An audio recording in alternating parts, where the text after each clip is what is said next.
Hello hi ನಮಸ್ಕಾರ, welcome to food media traveller. ನಾನು ಶರತ್ ಕುಮಾರ್. ತುಂಬ ದಿನ ಆಯ್ತಲ್ವಾ ನಾನು ಇವಾಗ ಭೇಟಿಯಾಗಿದೆ. ಸ್ವಲ್ಪ ಬ್ಯುಸಿ, ಹಾಗಾಗಿ ಸ್ವಲ್ಪ ವಿಡಿಯೋ ಮಾಡುವಲ್ಲಿ ವಿಳಂಬ ಆಗ್ತಾ ಇದೆ. ಸ್ನೇಹಿತರೆ, ನಾವು ಪ್ರತಿನಿತ್ಯ ಒಂದಲ್ಲ ಒಂದು ರೀತಿಯಲ್ಲಿ ರಾಸಾಯನಿಕವನ್ನು ಉಪಯೋಗ ಮಾಡ್ತಾ ಇದ್ದೀವಿ. ಅದು ತಿನ್ನೋ ಆಹಾರದಲ್ಲಿರಬಹುದು ಅಥವಾ ಉಪಯೋಗ ಮಾಡುವಂಥ ವಸ್ತುವಲ್ಲಿರಬಹುದು. ನಿಮಗೆಲ್ಲ ತುಂಬ ಜನ ಗೊತ್ತಿರಬಹುದು, ನಾವು ಸುಮಾರು ಒಂದು 2-3 ವರ್ಷಗಳಿಂದ ಯಾವುದೇ ಕೆಮಿಕಲ್ ಹಾಕದೇ ಇರುವಂತಹ ಸೋಪ್ಗಳನ್ನ ತುಂಬ ಜನ ನಾವು ಕೊಟ್ಟಿದ್ದೀವಿ. ತುಂಬ ಒಳ್ಳೆಯ ರಿವ್ಯೂನ ಕೊಟ್ಟಿದ್ದಾರೆ. ತುಂಬ ಜನ ಇವತ್ತಿಗೂ ಯೂಸ್ ಮಾಡ್ತಾ ಇದ್ದಾರೆ. ಆದರೆ ಕೆಲವರಲ್ಲಿ ತುಂಬ ಪ್ರಶ್ನೆಗಳಿದೆ. ಇವತ್ತು ಈ ವಿಡಿಯೋದಲ್ಲಿ ಈ ಸೋಪ್ನ ಬಗ್ಗೆ ಒಂದಿಷ್ಟು ಮಾಹಿತಿ, ಹಾಗೆಯೇ ತುಂಬ ಜನ ಕೇಳಿರುವಂತಹ ಪ್ರಶ್ನೆಗಳಿಗೆ ನಾನು ಇವತ್ತು ಉತ್ತರವನ್ನು ಕೊಡೋಣ ಅಂತ ಹೇಳಿ, ಹಾಗೆ ಈ ಸೋಪ್ನ ಉಪಯೋಗ ಏನು ಪ್ರತಿಯೊಂದನ್ನು ಸಹ ನಿಮಗೆ ನಾನು ಇವತ್ತು ತಿಳಿಸ್ಕೊಡ್ತೀನಿ. ಅದಕ್ಕಿಂತ ಮುಂಚೆ ನಮ್ಮ ಇದೇ ರೀತಿಯ ಯೂಸ್ಫುಲ್ ಆಗಿರುವಂಥ ಇನ್ಫಾರ್ಮೇಷನ್ಗಾಗಿ ನಮ್ಮ ಚಾನಲ್ನ ಇವಾಗಲೇ ಸಬ್ಸ್ಕ್ರೈಬ್ ಮಾಡ್ಕೊಳ್ಳಿ. ಹಾಗೆಯೇ ಪಕ್ಕದಲ್ಲಿ ಬೆಲ್ ಐಕನ್ನ ಕ್ಲಿಕ್ ಮಾಡಿ ಆಲ್ ಆಪ್ಷನ್ನ ಸೆಲೆಕ್ಟ್ ಮಾಡ್ಕೊಳ್ಳಿ. ನಮ್ಮ ಇದೇ ರೀತಿಯ ಪ್ರತಿಯೊಂದು ವಿಡಿಯೋಗಳ ನೋಟಿಫಿಕೇಶನ್ ಪಡಿಬೋದು. ಹಾಗೆಯೇ ವಿಡಿಯೋನ ಮಿಸ್ ಮಾಡದೆ ಮೊಟ್ಟ ಮೊದಲು ನೀವು ನೋಡ್ಬೋದು. ಸ್ನೇಹಿತರೆ, ನಾವು ಪ್ರತಿನಿತ್ಯ ಉಪಯೋಗ ಮಾಡುವಂಥದ್ದು ಅಂದರೆ ಸೋಪು. ನಾವು ತುಂಬ ಸುಸ್ತಾಗಿರ್ತೀವಿ, ತುಂಬ ಬೆವರಿರ್ತೀವಿ, ಅಥವಾ ವಾಯು ಮಾಲಿನ್ಯದಿಂದ ನಾವು ತುಂಬ ಬಳಲಿರ್ತೀವಿ. ಸಂಜೆ ಬಂದು ಒಂದು ಒಳ್ಳೆಯ ಸ್ನಾನ ಮಾಡಿದ್ರೆ ಜೀವಕ್ಕೆ ಅರ್ಧದಷ್ಟು ರಿಲ್ಯಾಕ್ಸ್ ಸಿಕ್ಕದ ಹಾಗೆ. ಸಾಮಾನ್ಯವಾಗಿ ನಾವು ತುಂಬ ವರ್ಷಗಳಿಂದನೂ ಹಲವಾರು ಸೋಪ್ಗಳನ್ನ ಉಪಯೋಗ ಮಾಡ್ತಾ ಬಂದಿದ್ದೀವಿ. ಆದರೆ ಈ ಸೋಪು ಯಾವುದರಿಂದ ತಯಾರಾಗತ್ತೆ, ಅದರಲ್ಲಿ ಏನೇನು ಇದೆ ಅನ್ನೋದು ನಮಗೆ ಗೊತ್ತಿಲ್ಲ. ಯಾಕಂದರೆ ನಾವು ಯೋಚನೆ ಮಾಡ್ತೀವಿ, ಹೆಚ್ಚು ಕಮ್ಮಿ 10-15 ನಿಮಿಷಗಳ ಕಾಲ ಉಪಯೋಗ ಮಾಡುವಂಥ ಸೋಪಲ್ಲಿ ಏನಿದೆ ಅಂತ ಯಾಕೆ ನೋಡಬೇಕು ಅಂತೇಳಿ. ತುಂಬ ಅಂದರೆ ತುಂಬಾ ಇಂಪಾರ್ಟೆಂಟ್ ಆಗಿರುತ್ತೆ ಈ ಸೋಪು. ಯಾಕಂದರೆ ನಾವು ಹೊಟ್ಟೆಗೆ ತಗೊಳ್ಳುವಂಥ ಆಹಾರ ಎಷ್ಟು ಮುಖ್ಯನೋ ಅದೇ ರೀತಿ ನಮ್ಮ ಚರ್ಮದ ಮೇಲೆ ಉಪಯೋಗ ಮಾಡುವಂಥ ಸೋಪ್ ಕೂಡ ಅಷ್ಟೇ ಮುಖ್ಯವಾಗಿರುತ್ತೆ. ನಿಮಗೆಲ್ಲ ಗೊತ್ತಿರ್ಬೋದು, ಹಾಗೆ ನೀವು ಓದಿಸ್ತಾ ಇರ್ತೀರಿ, ನಮ್ಮ ಚರ್ಮದ ಮೇಲೆ ಸಣ್ಣ ಸಣ್ಣ ರಂಧ್ರಗಳಿವೆ. ಈ ಸಣ್ಣ ಸಣ್ಣ ರಂಧ್ರಗಳು ಉಸಿರಾಡುತ್ತೆ ಅಂತ ಹೇಳಿ, ಹಾಗೆಯೇ ಈ ಚರ್ಮದ ಮೇಲಿರುವಂಥ ಎಣ್ಣೆ ಅಂಶಗಳನ್ನು ಹೀರ್ಕೊಳ್ಳುತ್ತೆ ಅಂತ ಹೇಳಿ. ನಾವು ಚರ್ಮದ ಮೇಲೆ ಕೆಮಿಕಲ್ಗಳನ್ನು ಹಾಕೋದ್ರಿಂದ ಈ ಕೆಮಿಕಲ್ಗಳನ್ನು ಸಹ ಹೀರುತ್ತಲ್ವ, ಆ ಹೀರಿದಂತಹ ಕೆಮಿಕಲ್ ಎಲ್ಲಿ ಹೋಗುತ್ತೆ, ನಮ್ಮ ದೇಹ ಸೇರುತ್ತೆ, ಅನೇಕ ರೀತಿಯ ಕಾಯಿಲೆಗಳಿಗೆ ಕಾರಣವಾಗುತ್ತೆ. ಇತ್ತೀಚಿನ ದಿನಗಳಲ್ಲಿ ತುಂಬ ಚರ್ಮ ರೋಗಗಳು ಬರುತ್ತೆ. ಆಲ್ಮೋಸ್ಟ್ ಇದಕ್ಕೆಲ್ಲ ಕಾರಣ ಈ ರಾಸಾಯನಿಕಗಳು. ಈಗ ನೀವು ಮಾರುಕಟ್ಟೆಯಲ್ಲಿ ಸಿಗುವಂಥ ಸೋಪ್, ನೀವು ಉಪಯೋಗ ಮಾಡ್ತಿರುವಂಥ ಸೋಪಲ್ಲಿ ಜಸ್ಟ್ ಒಂದು ಸೋಪ್ ತಗೊಳ್ಳಿ, ಅಲ್ಲಿ ಹಿಂದ್ಗಡೆ ಇಂಗ್ರೀಡಿಯೆಂಟ್ಸ್ ಅಂತ ಇರುತ್ತೆ, ಅದನ್ನು ಓದಿ ನೋಡಿ. ಕೆಲವೊಂದು ನಮ್ಗೆ ಅರ್ಥನೇ ಆಗೋದಿಲ್ಲ, ಏನೇನೋ ಕೊಟ್ಟಿರ್ತಾರೆ. ನೀವು ಸಿಂಪಲಾಗಿ ಗೂಗಲಲ್ಲಿ ಅದ್ರ ಬಗ್ಗೆ ಸರ್ಚ್ ಮಾಡಿ ಅದರ ಸೈಡ್ ಎಫೆಕ್ಟ್ಗಳು ಏನಿದೆ ಅನ್ನೋದನ್ನು ನೀವು ಕನ್ನಡದಲ್ಲಿ ಸಹ ಓದ್ಬೋದು. ತುಂಬ ಆರ್ಟಿಕಲ್ಗಳಿವೆ, ಅವನ್ನೆಲ್ಲ ಓದ್ಕೊಳ್ಳಿ, ಆಗ ನಿಮ್ಗೆ ಅರ್ಥ ಆಗುತ್ತೆ ಏನಿದೆ ಅನ್ನೋದು. ಈಗ ನಿಮಗೆ ಮಾರುಕಟ್ಟೆ ಸೋಪ್ ಬಗ್ಗೆ ಒಂದು ಸ್ವಲ್ಪ ಐಡಿಯಾ ಸಿಕ್ಕಿರಬಹುದು. ಈ ಮಾರುಕಟ್ಟೆಯಲ್ಲಿ ಸಿಗುವಂಥ ಸೋಪ್ಗಳಲ್ಲಿ ತುಂಬ ಕೆಮಿಕಲ್ಗಳಿವೆ. ಮೊದಲನೇದಾಗಿ ಸೋಪ್ ಹಾಳಾಗಬಾರ್ದು ಅಂತೇಳಿ ಒಂದು ಕೆಮಿಕಲ್ ಹಾಕ್ತಾರೆ, ಈ ಪ್ಯಾರಾಬಿನ್, ಇದೇ ರೀತಿ ಬೇರೆ ಬೇರೆ ಕೆಮಿಕಲ್ ಇದೆ, ಅದನ್ನು ಹಾಕ್ತಾರೆ. ಆನಂತರ ಈ ಸೋಪ್ ತುಂಬ ನೊರೆ ಬರಲಿ ಅನ್ನೋದಕ್ಕೋಸ್ಕರ ಇನ್ನೊಂದು ಕೆಮಿಕಲ್ ಹಾಕ್ತಾರೆ. ಯಾಕೆ ನೊರೆ ಬರಬೇಕು ಅಂತಂದರೆ ಅಲ್ಲಿ ಉಪಯೋಗ ಮಾಡಿರುವಂಥ ಬೇಸ್ ಇರುತ್ತೆ, ಅದೆಲ್ಲ ಸೋಪ್ ನೂಡಲ್ಗಳು, ಬೇರೆ ಬೇರೆ ರೀತಿಯಲ್ಲಿ ತಯಾರು ಮಾಡಿದಂಥ ಸೋಪ್ ನೂಡಲ್ಸ್ಗಳಿರ್ತವೆ. ಅದರಲ್ಲಿ ಆಲ್ರೆಡಿ ಕೆಮಿಕಲ್ ಇರುತ್ತೆ, ಅದರ ಮೇಲೆ ಈ ರೀತಿಯ ಕೆಮಿಕಲ್ ಹಾಕ್ತಾರೆ. ಹಾಗೆಯೇ ಶೈನಿಂಗ್ ಬರಲಿ ಅನ್ನೋ ಕಾರಣಕ್ಕಾಗಿ ಒಂದು ಕೆಮಿಕಲ್ಲು, ಆ ಸ್ಮೆಲ್ಲಿಗೋಸ್ಕರ ಬೇರೆ ಕೆಮಿಕಲ್ಲು, ತುಂಬ ಅಂದರೆ ತುಂಬ ಕೆಮಿಕಲ್ಲು ಇದರಲ್ಲಿರುತ್ತೆ. ಸುಮಾರು 5-6 ಬಗೆಯ ಕೆಮಿಕಲ್ನ ಹಾಕಿರ್ತಾರೆ.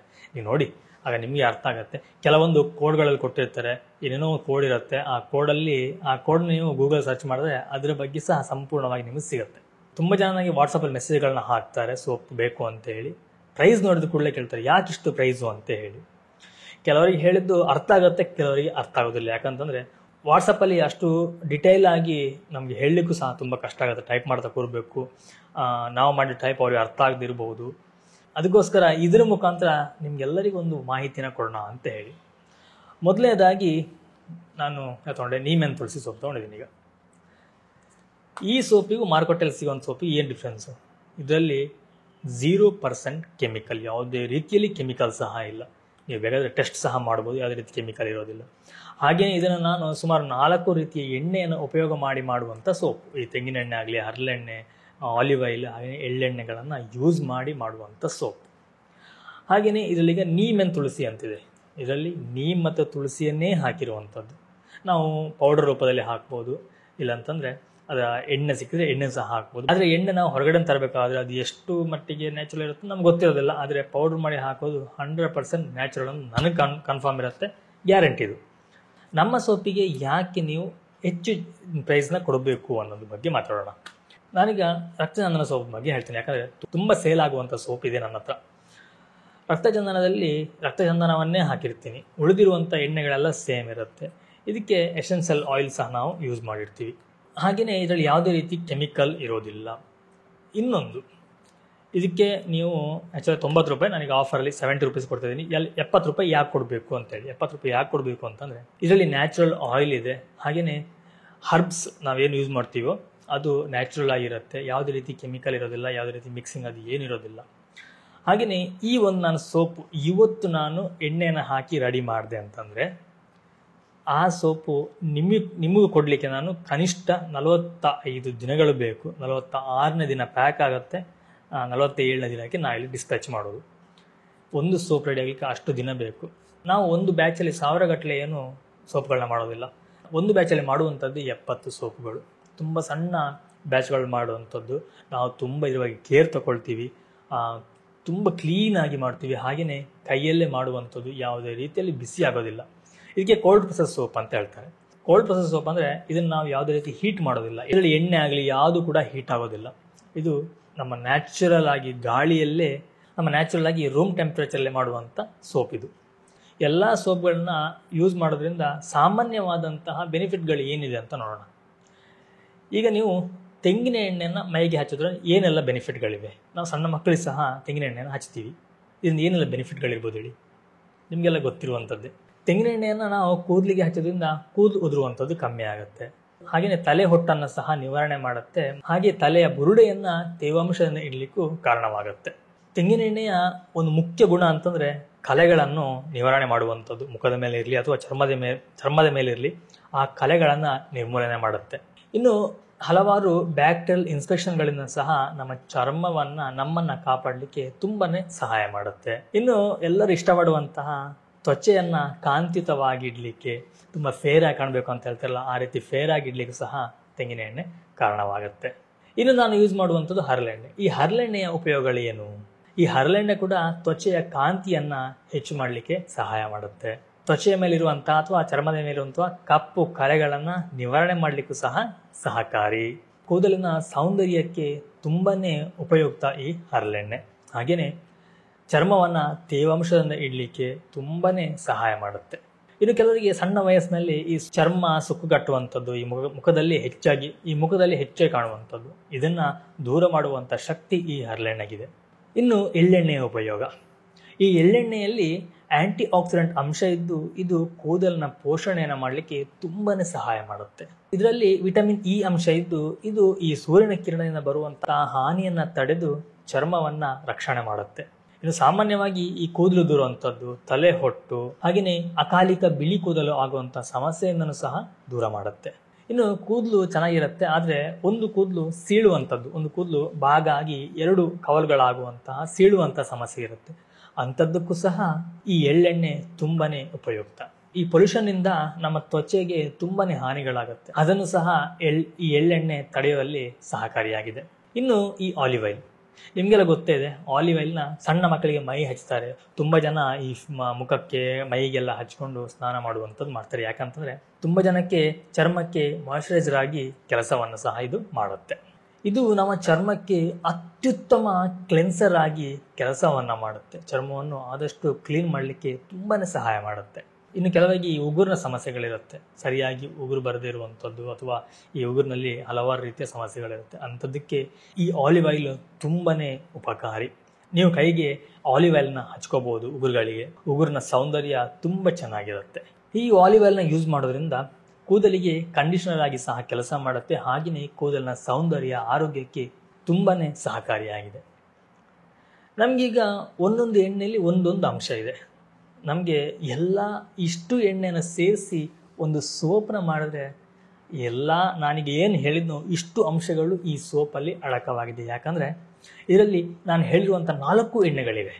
ಹಾಗೆಯೇ ರಕ್ತಚಂದನದಿಂದ ಏನೆಲ್ಲ ಉಪಯೋಗಗಳಿದೆಯೋ ಅದು ಸಹ ಇದರಲ್ಲಿ ಇರುತ್ತೆ.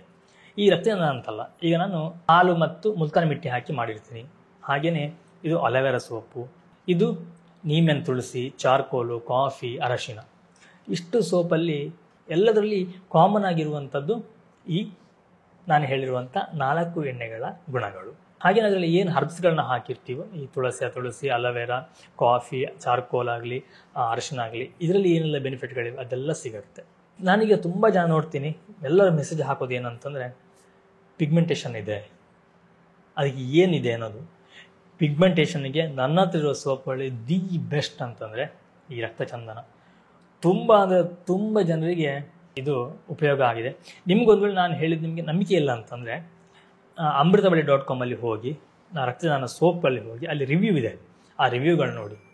ಅಲ್ಲಿರುವಂಥದ್ದು ಕೆಲವೊಂದು ರಿವ್ಯೂಗಳು ಮಾತ್ರ. ಇನ್ನೂ ತುಂಬ ರಿವ್ಯೂಗಳನ್ನ ನನಗೆ ವಾಟ್ಸಪ್ಪಲ್ಲಿ ಕೊಟ್ಟಿದ್ದಾರೆ. ನಾನು ವಾಟ್ಸಪ್ಪಲ್ಲಿ ಸ್ಟೇಟಸ್ ಹಾಕ್ತಾ ಇರ್ತೀನಿ. ನಾನು ಯಾರಾದರೂ ನನಗೆ ರಿವ್ಯೂ ಕೊಟ್ಟಾಗಲೂ ಅದನ್ನು ಸ್ಟೇಟಸ್ ಹಾಕ್ತಾ ಇರ್ತೀನಿ. ನಂಬರ್ ನಾನು ಡಿಸ್ಪ್ಲೇ ಕೊಟ್ಟಿರ್ತೀನಿ, ನೀವು ಇದಕ್ಕೆ ನನಗೆ ವಾಟ್ಸಪ್ ಮಾಡ್ಬೋದು. ವಾಟ್ಸಪ್ ಮಾಡಿದ್ರೆ ನಂಬರ್ ಸೇವ್ ಮಾಡಿಟ್ಕೊಳ್ಳಿ. ನಿಮ್ಮ ನಂಬರ್ ನಾನು ಸೇವ್ ಮಾಡಿರ್ತೀನಿ. ನೀವು ಕೂಡಲೇ ತಗೋಬೇಡಿ, ಒಂದು ಸ್ವಲ್ಪ ದಿನ ನೋಡಿಬೇಕಾದ್ರೆ ನೋಡಿಬಿಟ್ಟು ಆಮೇಲೆ ಪರ್ಚೇಸ್ ಮಾಡಿ. ಖಂಡಿತವಾಗಲೂ ನಿಮಗೆ ಇಷ್ಟ ಆಗುತ್ತೆ. ಒಂದು ವೇಳೆ ನಮಗೆ ಯಾವುದೇ ಸಮಸ್ಯೆ ಇಲ್ಲ, ತುಂಬ ಜನ ನನಗೆ ಕೇಳೋದಿದ್ದು, ಸರ್ ನನಗೆ ಚರ್ಮದ ಯಾವುದು ಪ್ರಾಬ್ಲಮ್ ಇಲ್ಲ, ನಾನು ಈ ಸೋಪ್ ಯೂಸ್ ಮಾಡ್ಬೋದಾ? ಖಂಡಿತವಾಗ್ಲೂ ಯೂಸ್ ಮಾಡ್ಬೋದು.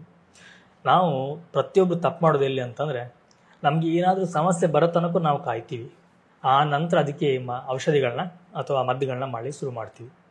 ನಾವು ನಮ್ಮ ಚರ್ಮ ಕೆಮಿಕಲ್ನ ಕೊಡದೆ ಈ ರೀತಿಯಾಗಿ ನ್ಯಾಚುರಲ್ ಸೋಪ್ಗಳನ್ನ ಯೂಸ್ ಮಾಡೋದ್ರಿಂದ ನಮ್ಮ ಚರ್ಮಕ್ಕೆ ಆಲ್ಮೋಸ್ಟ್ ಯಾವುದೇ ರೀತಿಯ ಸಮಸ್ಯೆಗಳು ಅಥವಾ ಕಾಯಿಲೆಗಳು ಬರೋದಿಲ್ಲ. ನಮ್ಮ ಚರ್ಮಕ್ಕೆ ಕಾಯಿಲೆಗಳು ಸ್ಟಾರ್ಟ್ ಆಗೋದು ಯಾವಾಗ? ನಾವು ಇದಕ್ಕೆ ಬೇಡದಿರುವಂಥ ಕೆಮಿಕಲ್ಗಳನ್ನ ಕೊಟ್ಟಾಗ. ನೀವು ಸುಮ್ಮನೆ ಅಬ್ಸರ್ವ್ ಮಾಡಿ, ಮನೇಲಿರುವಂಥ ಸೋಪನ್ನ ಹಚ್ಚಿ ವಾಶ್ ಮಾಡಿ, ಆನಂತರ ಕೈ ನೋಡಿ, ನಿಮ್ಗೆ ಏನೋ ಒಂದು ಅಂಟಂಟಿನ ಅಂತ ಏನೋ ಒಂದು ಫೀಲ್ ಆಗುತ್ತೆ. ಅದೇನೋ ನಮಗಿನ್ನೂ ಸೋಪ್ ಇದೆ ಅಂತ ಅನ್ಸುತ್ತೆ. ನೀವು ಮತ್ತೆ ಉಜ್ಜಿದಾಗ ಪುನಃ ಅದ್ರಲ್ಲಿ ಹೊರ ಬರುತ್ತೆ. ಅಂದರೆ ನೀವು ಎಷ್ಟೇ ವಾಶ್ ಮಾಡಿದ್ರು ಅದರಲ್ಲಿರುವಂಥ ಕೆಮಿಕಲ್ ನಿಮ್ಮ ಚರ್ಮಕ್ಕೆ ಅಂಟಿದ್ದು ಹೋಗೋದಿಲ್ಲ. ಅದೇ ಜಾಗದಲ್ಲಿ ಈ ಸೋಪ್ ನಮಗೆ ಜಸ್ಟ್ ನೀವು ವಾಶ್ ಮಾಡಿ ನೋಡಿ, ಆಗ ನಿಮಗೆ ಗೊತ್ತಾಗುತ್ತೆ ಏನು ಡಿಫ್ರೆನ್ಸ್ ಇದೆ ಅನ್ನೋದು. ನೀವು ನನ್ನ ಸೋಪೇ ತಗೊಳ್ಳಿ ಅಂತ ನಾನು ಹೇಳೋದಿಲ್ಲ. ನಿಮಗೆ ನಿಮ್ಮ ಮನೆ ಹತ್ತಿರ ಯಾರಾದರೂ ಇದೇ ರೀತಿ ಸೋಪ್ ಮಾಡ್ತಿದ್ರೆ ತಗೊಳ್ಳಿ. ಇನ್ನೊಂದಿದೆ, ಹೋಮ್ ಮೇಡ್ ಸೋಪ್ ಅಂತ ಹೇಳಿ ಈ ಸೋಪ್ ಬೇಸ್ಗಳು ಬರುತ್ತೆ. ಈ ಅಮೆಝಾನ್, ಫ್ಲಿಪ್ಕಾರ್ಟೆಲ್ಲ ಬರುತ್ತೆ ಈ ಸೋಪ್ ಬೇಸ್ಗಳು, ಗ್ಲಿಸರಿನ್ ಬೇಸ್ ಅಂತ ಹೇಳ್ತಾರೆ ಅದಕ್ಕೆ. ಅದನ್ನು ತಗೊಂಡು ಅದಕ್ಕೆ ಈ ರೀತಿಯ ಪೌಡರ್ಗಳನ್ನ ಹಾಕಿ, ಅಂದರೆ ಈ ನೀಮ್ ತುಳಸಿ ಅಥವಾ ಚಾರ್ಕೋಲ್ ಯಾವುದೋ ಒಂದು ಹಾಕಿ ಅದನ್ನು ಮಾಡ್ತಾರೆ. ಅಂಥ ಸೋಪ್ಗಳನ್ನ ತಗೋಬೇಡಿ, ಅದರಲ್ಲಿ ಸಹ ಕೆಮಿಕಲ್ ಇರುತ್ತೆ. ಯಾಕಂದರೆ ಬೇಸ್ನ ತಯಾರು ಮಾಡುವಂಥದ್ದೇ ಬೇರೆ ಯಾರು, ಅದನ್ನು ಇಲ್ಲಿ ತಂದು ಮೆಲ್ಟ್ ಮಾಡಿ ಅವ್ರಿಗೆ ಯಾವ ಆಕಾರ ಬೇಕೋ ಆಕಾರ ಮೋಲ್ಡಿಗೆ ಹಾಕಿ ಅದನ್ನು ಮಾಡುವಂಥದ್ದು. ನಿಮಗೆ ತುಂಬ ಸಿಂಪಲ್ಲಾಗಿ ಅದನ್ನು ಗುರ್ತಿಡಿಬೋದು. ನೋಡಿ, ನನ್ನ ಹತ್ರ ಈಗ ರಕ್ತದಾನ ಸೋಪ್ ಇದೆ ನೋಡಿ, ಈ ರೀತಿಯಾಗಿ ಸೋಪ್ ಇರುತ್ತೆ. ಈಗ ನೀವು ಈ ಸೋಪನ್ನು ನೀವು ಲೈಟಿಗೆ ಹಿಡಿದಾಗ ನಿಮಗೆ ಟ್ರಾನ್ಸ್ಪರೆಂಟ್ ಅಂತ ಏನೂ ಕಾಣೋದಿಲ್ಲ, ತುಂಬ ಒಂದು ಹಾರ್ಡ್ ಸರ್ಫೇಸ್ ಇರುತ್ತೆ. ನಿಮಗೆ ಆ ಕಡೆ ಏನಿದೆ ಅನ್ನೋದು ಅಷ್ಟು ಗೊತ್ತಾಗೋದಿಲ್ಲ. ಅದೇ ನೀವು ಸೋಪ್ ಬೇಸಲ್ಲಿ ಮಾಡಿರುವಂಥ ಸೋಪ್ನ ಈ ರೀತಿಯಾಗಿ ಹಿಡಿದಾಗ ನಿಮಗೆ ಆ ಕಡೆ ಲೈಟ್ ಕಾಣುತ್ತೆ.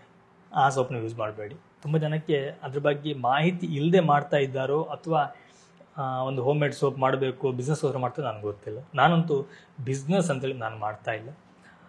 ಯಾರು ತಗೊಳ್ಳಿಲ್ಲ ಅಂತಂದರೂ ನನ್ನ ಮನೆಗೆ ಯೂಸ್ ಆಗುತ್ತೆ. ಯಾಕಂದರೆ ನಾವೀಗ ತುಂಬ ವರ್ಷಗಳಿಂದ ನಾವು ಯೂಸ್ ಮಾಡ್ತಾ ಇದ್ದೀವಿ. ನನ್ನ ಮಗಳು ಹುಟ್ಟಿದಾಗಿಂದ ಇವತ್ತು ತನಕನೂ ಮಿಲ್ಕ್ ಸೋಪ್ ಇದೆ ನೋಡಿ, ಈ ಮಿಲ್ಕ್ ಸೋಪ್ ಆ್ಯಕ್ಚುಲಿ ಅವಳಿಗೋಸ್ಕರ ಮಾಡಿದಂಥ ಈ ಮಿಲ್ಕ್ ಸೋಪನ್ನೇ ಅವಳು ಯೂಸ್ ಮಾಡ್ತಿದ್ದಾಳೆ ಇವತ್ತಿಗೂ ಕೂಡ. ನಂದು ಆ ಸೋಪ್ ಈ ಸೋಪ್ ಅಂತಿಲ್ಲ, ನಾನು ಪ್ರತಿಯೊಂದನ್ನು ಯೂಸ್ ಮಾಡ್ತೀನಿ. ಯಾಕಂದರೆ ನಾನು ಮಾಡಿದಾಗ ಟೆಸ್ಟ್ ಮಾಡ್ತಾ ಇರ್ತೀನಿ. ಈ ವಾರ ಒಂದು ಸೋಪ್ ಯೂಸ್ ಮಾಡಿದ್ರೆ ಬರೋ ವಾರ ಮತ್ತೊಂದು ಸೋಪ್ ಯೂಸ್ ಮಾಡ್ತೀವಿ. ನನ್ನ ಮಗ ಅವನು ಅಲೋವೆರಾ ಅವನಿಗೆ ತುಂಬ ಇಷ್ಟ, ಅವನು ಅಲೋವೆರಾ ಯೂಸ್ ಮಾಡ್ತಾನೆ. ಸೌಮ್ಯ ರಕ್ತಚಂದನ ಯೂಸ್ ಮಾಡ್ತಾಳೆ, ಅದನ್ನು ಕಾಫಿ ಯೂಸ್ ಮಾಡ್ತಾಳೆ, ಅವಳಿಗೆ ಕಾಫಿ ತುಂಬ ಇಷ್ಟ. ಹಾಗೆ ಇನ್ನೊಂದು ಸೋಪು ಆಗ್ತಾಯಿದೆ, ಕಿತ್ತಳೆ ಹಣ್ಣು ಬರ್ತಲ್ಲ, ಕಿತ್ತಳೆ ಹಣ್ಣಿನ ಸಿಪ್ಪೆಯಿಂದ ಆ ಸೋಪ್ ಆಲ್ಮೋಸ್ಟು ಆಗಿದೆ. ಈಗ ಕ್ಯೂರಿಂಗಲ್ಲಿದೆ, ಇನ್ನೊಂದು ನೆಕ್ಸ್ಟ್ ಮಂತಲ್ಲಿ ಮೋಸ್ಟ್ಲಿ ರೆಡಿ ಆಗುತ್ತೆ. ಅದನ್ನು ನೆಕ್ಸ್ಟ್ ಆದಾಗ ನಾನು ವಾಟ್ಸಪ್ಪಲ್ಲಿ ಅಥವಾ ವೆಬ್ಸೈಟಲ್ಲಿ ಹಾಕ್ತೀನಿ, ಆಗ ನೀವು ಅದನ್ನು ಪರ್ಚೇಸ್ ಮಾಡಬಹುದು. ನಾನು ನಿಮಗೆ ಜಸ್ಟ್ ತೋರಿಸ್ತೀನಿ. ಇವತ್ತು ನಾನು ರಿವೀಲ್ ಮಾಡಿರಲಿಲ್ಲ, ಇವತ್ತು ಫಸ್ಟ್ ಟೈಮ್ ನಿಮ್ಮ ಮುಂದೆ ರಿವೀಲ್ ಮಾಡ್ತೀನಿ. ನಾನು ಆ್ಯಕ್ಚುಲಿ ಸಣ್ಣ ಪೀಸ್ ತೊಗೊಂಬಂದೆ. ಸಣ್ಣ ಪೀಸ್ ಯಾಕಂತಂದರೆ ಅದನ್ನು ಇಟ್ಟ ನಂತರ ಅದಕ್ಕೆ ನಾವು ಡಿಸ್ಟರ್ಬ್ ಮಾಡೋದು ಅಷ್ಟೊಂದು ಸರಿಯಲ್ಲ, ಅದಕ್ಕೆ ಡಿಸ್ಟರ್ಬ್ ಮಾಡೋದು ಬೇಡ. ಅದಕ್ಕೋಸ್ಕರ ಸಣ್ಣ ಒಂದು ಪೀಸ್ ತೊಗೊಂಬಂದೆ. ನಾವು ಇದು ಕಟ್ ಮಾಡಿದಾಗ ಸ್ವಲ್ಪ ಆ ಕಡೆ ಉಳಿಯುತ್ತೆ, ಉಳಿದಿರುವಂಥ ಪೀಸು. ಅದರ ಆ ಸ್ಮೆಲ್ ಕೇಳುವಾಗಲೇ ತಿನ್ನಬೇಕು ಅಂತ ಅನಿಸುತ್ತೆ. ನಾವು ಈ ಕಡೆ ಚಿತ್ಪುಳಿ ಅಂತ ಹೇಳ್ತೀವಿ, ಮಂಗಳೂರು ಕಡೆ ತುಳುವಲ್ಲಿ ಚಿತ್ಪುಳಿ ಅಂತ ಹೇಳುವಂಥದ್ದು ಈ ಕಿತ್ತಳೆ ಹಣ್ಣು. ಚೆನ್ನಾಗಿದೆ, ಇದು ಸ್ಕಿನ್ನಿಗೆ ತುಂಬ ಒಳ್ಳೆಯದು. ಆ್ಯಕ್ಚುಲಿ ನಾನು ಫಸ್ಟಿಗೆ ಸ್ಯಾಂಪಲ್ ಮಾಡಿದ್ದೆ, ಸ್ಯಾಂಪಲ್ ಮಾಡುವಾಗ ನಾನು ಪೌಡ್ರನ್ನ ಮಾಡಿ ಡೈರೆಕ್ಟ್ ಹಾಕಿದ್ದೆ, ಯಾಕಂದ್ರೆ ನಾವು ಮನೇಲಿ ಯೂಸ್ ಮಾಡುವಂಥದ್ದು. ಅದನ್ನು ಸೌಮ್ಯ ಯೂಸ್ ಮಾಡಿದ್ಲು, ಅವಳಿಗೆ ತುಂಬ ಖುಷಿ ಆಯಿತು. ಯಾಕಂದರೆ ಅದು ಸ್ವಲ್ಪ ದರಗಿದೆ. ಸ್ಕ್ರಬ್, ನಾವು ಸೋಪಲ್ಲಿ ಸ್ಕ್ರಬ್ ಸೋಪ್ ಅಂತ ಹೇಳ್ತೀವಿ, ಆ ಟೈಪ್ ಇದೆ. ಅದನ್ನು ನಾವು ಮುಖ ಉಜ್ಜಿದಾಗ ನಿಮಗೆ ಸ್ಕ್ರಬ್ ಆಗುತ್ತೆ, ತುಂಬ ಚೆನ್ನಾಗಿದೆ ಅಂತೇಳಿ ಅವಳು ಹೇಳ್ತಾ ಇದ್ಲು. ಹಾಗೆ ಒಂದು 2-3 ಜನ ತಗೊಂಡ್ರು, ಜಸ್ಟ್ ಸ್ಯಾಂಪಲ್ ಆಗಿ. ಅವಳ ಫ್ರೆಂಡ್ಸ್ ಎಲ್ಲ ಅವರೆಲ್ಲ ಯೂಸ್ ಮಾಡೋದು, ತುಂಬ ಚೆನ್ನಾಗಿದೆ ಅಂತ ಹೇಳೋದು. ಬಟ್ ಆ ರೀತಿ ಸೋಪು ಎಲ್ಲರಿಗೂ ಇಷ್ಟ ಆಗೋದಿಲ್ಲ. ಅದಕ್ಕೋಸ್ಕರ ಸ್ವಲ್ಪ ನೈಸ್ ಇರಲಿ ಅಂತ ಹೇಳಿ ನಾನು ಅದನ್ನು ಎಕ್ಸ್ಟ್ರಾಕ್ಟ್ನ ತೆಗೆದು ಹಾಕಿರುವಂಥ ಸೋಪು. ಈ ಸೋಪು ನೆಕ್ಸ್ಟ್ ಯಾವಾಗ, ಮೋಸ್ಟ್ಲಿ ನೆಕ್ಸ್ಟ್ ಮಂತ್ ಅಥವಾ ಈ ಮಂತ್ ಎಂಡಲ್ಲಿ ಆಗ್ಬೋದು. ಅದಾದಾಗ ನೀವು ಅದನ್ನು ಸಹ ಯೂಸ್ ಮಾಡ್ಬೋದು, ತುಂಬ ಚೆನ್ನಾಗಿದೆ. ಹಾಗೆಯೇ ನಿಮಗೆ ನಮ್ಮ ಸೋಪ್ ಬಗ್ಗೆ ಇನ್ನೇನಾದರೂ ನಿಮಗೆ ಡೌಟ್ ಇದ್ದರೆ ಅಥವಾ ಏನಾದರೂ ನಿಮಗೆ ಕೇಳಬೇಕು ಅಂತ ಇದ್ದರೆ ನೀವು ನನಗೆ ಕಮೆಂಟಲ್ಲಿ ಕೇಳ್ಬೋದು, ಇಲ್ಲಾಂದರೆ ವಾಟ್ಸಪ್ ಮಾಡ್ಬೋದು. ವಾಟ್ಸಪ್ಪಲ್ಲಿ ನಿಮಗೆ ಸರಿ ಆಗಲಿಲ್ಲ ಅಂತ ನನಗೆ ಕಾಲ್ ಮಾಡ್ಬೋದು. ಬಟ್ ಎಲ್ಲ ಟೈಮಲ್ಲಿ ಕಾಲ್ ಮಾಡಲಿಕ್ಕೆ ಹೋಗಬೇಡಿ, ವಾಟ್ಸಪ್ಪಲ್ಲಿ ನನಗೆ ಕೇಳಿ ನಾನು ನಿಮಗೆ ರಿಟರ್ನ್ ಕಾಲ್ ಮಾಡ್ತೀನಿ. ಇದಿಷ್ಟು ನಮ್ಮ ಸೋಪಿನ ಬಗ್ಗೆ ಸಂಕ್ಷಿಪ್ತವಾದಂತಹ ಮಾಹಿತಿನ ಕೊಟ್ಟಿದ್ದೀನಿ. ಮಾಹಿತಿ ನಿಮ್ಗೆ ಇಷ್ಟ ಇದೆ ಅಂದ್ಕೊಳ್ತೀನಿ. ಇಷ್ಟ ಇದ್ದರೆ ಲೈಕ್ ಕೊಡಿ, ಹಾಗೆಯೇ ವಿಡಿಯೋನ ಆದಷ್ಟು ಶೇರ್ ಮಾಡಿ. ಇವತ್ತಿನಿಂದನೇ ನಿಮ್ಮ ಮನೇಲಿರುವಂಥ ಮಕ್ಕಳಿಗೆ ಈ ರೀತಿಯ ಹೋಮ್ ಮೇಡ್ ಕೆಮಿಕಲ್ ಫ್ರೀ ಆಗಿರುವಂಥ ಸೋಪ್ಗಳನ್ನ ಅಭ್ಯಾಸ ಮಾಡಿಸಿ. ಅವರ ಭವಿಷ್ಯನೂ ಚೆನ್ನಾಗಿರುತ್ತೆ, ಸ್ಕಿನ್ನು ತುಂಬ ಚೆನ್ನಾಗಿರುತ್ತೆ. ಇನ್ನಿನ್ನು ಪೊಲ್ಯೂಷನ್ ಜಾಸ್ತಿ ಆಗ್ತಾ ಇದೆ, ನಮ್ಮ ಆರೋಗ್ಯದ ಮೇಲೆ ತುಂಬಾ ವ್ಯತಿರಿಕ್ತವಾದಂಥ ಪರಿಣಾಮಗಳು ಬೀರ್ತಾ ಇದೆ.